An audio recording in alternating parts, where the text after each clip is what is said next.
प्यारे दोस्तों, आप सभी का स्वागत है हमारे यूट्यूब चैनल में। आज हम लोग 10th मैथ्स अध्याय 1 जिसका नाम वास्तविक संख्या है, जिसको रियल नंबर्स कहा जाता है, इसको पढ़ने वाले हैं।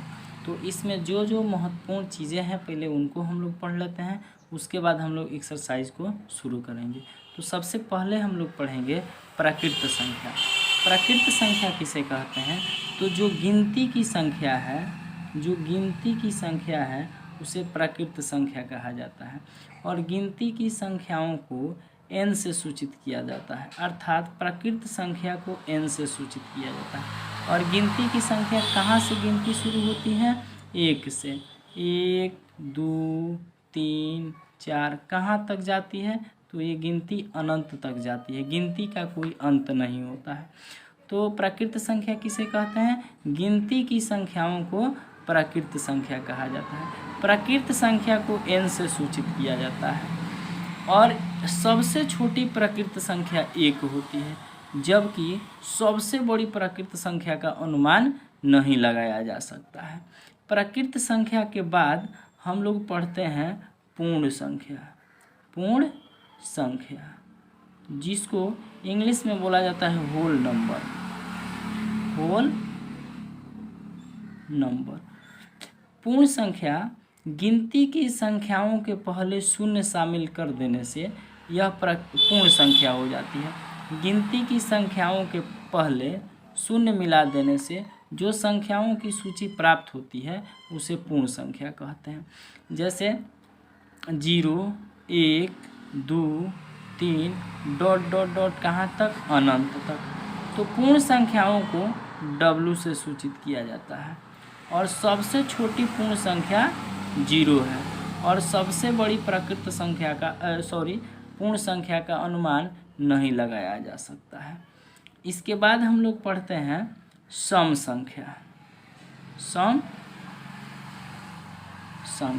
जिसको बोला जाता है इवन नंबर। सम संख्या किसे कहते हैं?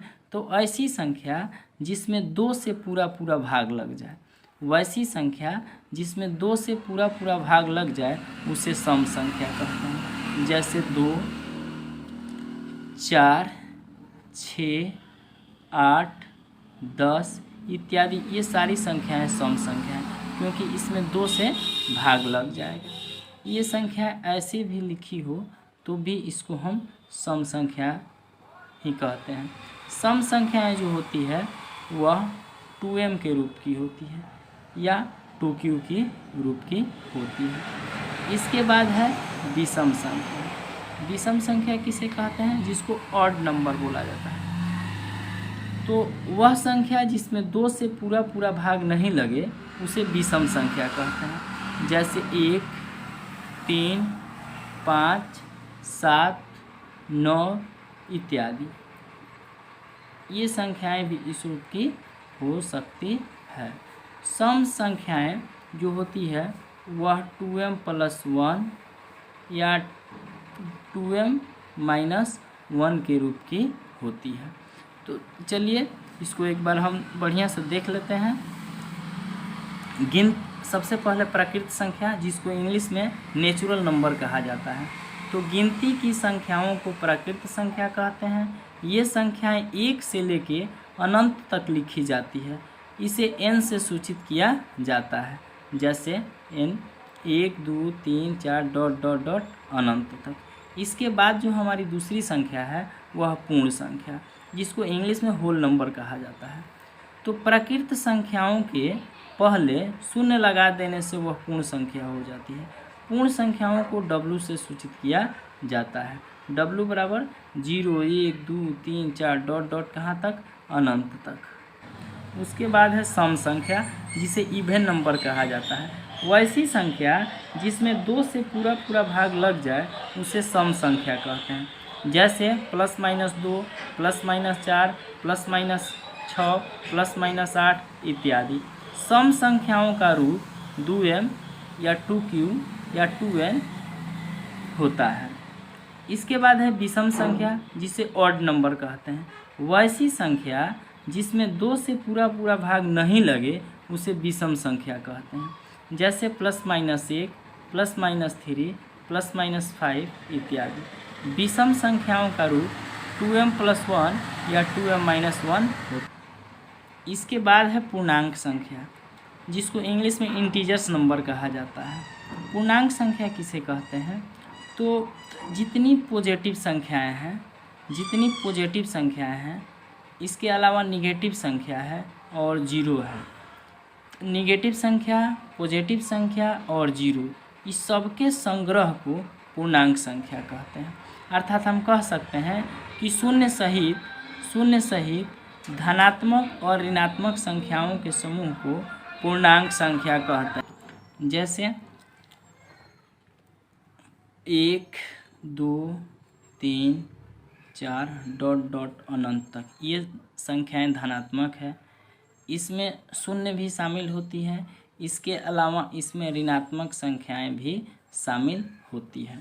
तो शून्य सहित धनात्मक और ऋणात्मक संख्याओं के समूह को पूर्णांक संख्या कहते हैं। जैसे यहाँ देखिए, ये जितनी भी संख्या रेखा पर संख्याएं होती है जो शून्य के दाएं साइड होती है, शून्य की दाएं ओर होती है, वह धनात्मक होती है, और जो शून्य की बाईं ओर संख्याएं होती है वह ऋणात्मक होती है।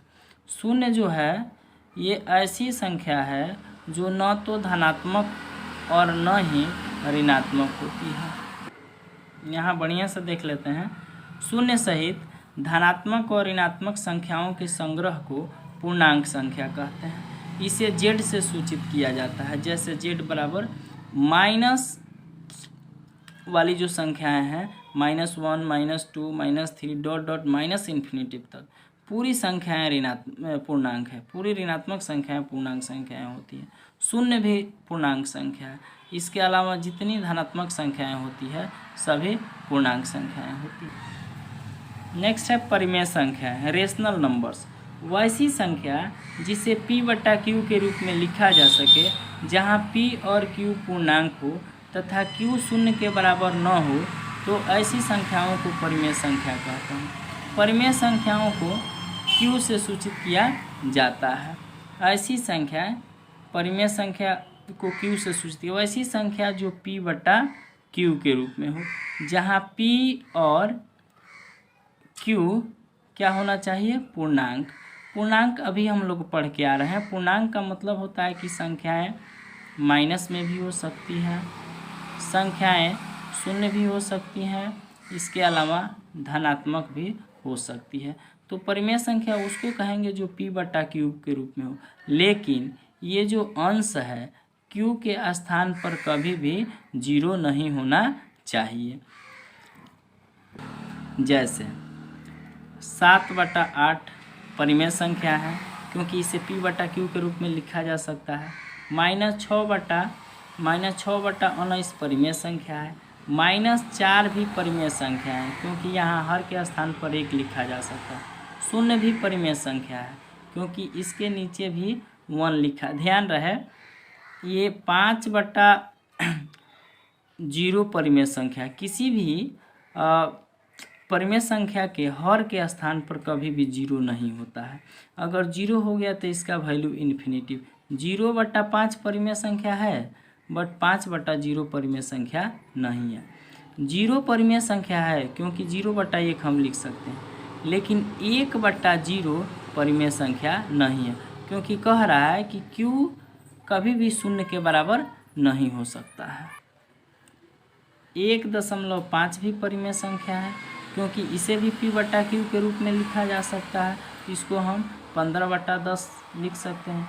2.14 भी परिमेय संख्या है, क्योंकि इसे p/q के रूप में लिखा जा सकता है। 214 हो जाएगा, दशमलव के बाद 2 अंक है तो 2 0 हो जाएगा। इसके अलावा वैसी संख्या जिसका पूरा वर्गमूल निकल जाता है वह भी परिमेय संख्याएं होती है। जैसे √1 परिमेय संख्या है, क्योंकि इसका वर्गमूल निकल जाएगा। √4 ये भी परिमेय संख्या है, इसका पूरा वर्गमूल निकल जाएगा। वर्गमूल निकल जाएगा तो इसको नीचे 1 लिख के p/q के रूप में लिख सकते हैं। वर्गमूल 9, इसका भी वर्गमूल निकल जाएगा 3। √16 भी परिमेय संख्या है, क्योंकि इसका भी पूरा वर्गमूल निकल जाता है। तो जिस संख्या अंडर रूट में हो और इसका पूरा पूरा वर्गमूल निकल जाए वो भी परिमेय संख्याओं की श्रेणी में आती है। एक नोट है, दो परिमेय संख्याओं के बीच अनगिनत परिमेय संख्याएं होती है। ऑब्जेक्टिव टाइप क्वेश्चन में बहुत बारी प्रश्न पूछ देता है कि दो परिमेय संख्याओं के बीच कितनी परिमेय संख्याएं होती हैं। तो हमेशा याद रखना है कि दो परिमेय संख्याओं के बीच अनगिनत परिमेय संख्याएं होती हैं। इसके बाद है अपरिमेय संख्या, जिसको इरेशनल नंबर कहा जाता है। वैसी संख्या जिसे p/q के रूप में नहीं लिखा जा सके उसे अपरिमेय संख्या कहते हैं। जैसे पाई अपरिमेय संख्या है। √2 जी इसका पूरा पूरा वर्गमूल नहीं निकल पाएगा तो ये अपरिमेय संख्या है। √3 ये भी अपरिमेय संख्या है क्योंकि इसका पूरा पूरा वर्गमूल नहीं निकल पाएगा। √5 भी अपरिमेय संख्या है।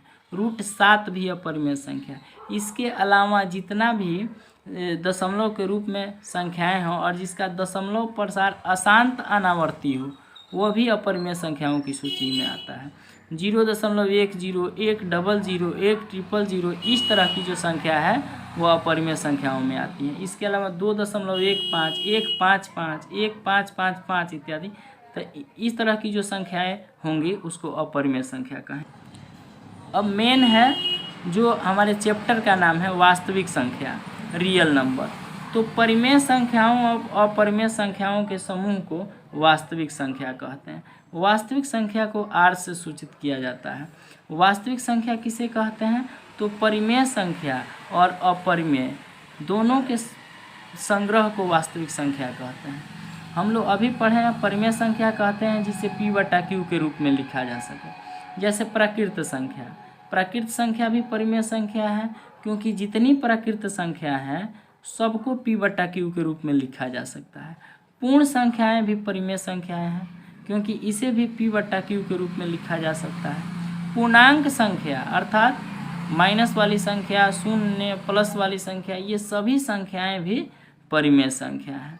तो जितनी प्राकृत संख्याएं हैं, पूर्ण संख्याएं हैं, पूर्णांक संख्याएं हैं, सभी परिमेय संख्याएं होती हैं। इसके अलावा अपरिमेय, जो संख्या परिमेय नहीं है उसे अपरिमेय कहते हैं। जैसे पाई को p/q के रूप में नहीं लिखा जा सकता है, इसलिए पाई अपरिमेय है। रूट की वैसी संख्याएं जिसका पूरा पूरा वर्गमूल नहीं निकल पाता है वो भी अपरिमेय संख्या है। √2, √3, √5, √7। इसके अलावा जिसका दशमलव प्रसार अशांत अनावर्ती हो उसे भी अपरिमेय संख्याएं कहते हैं।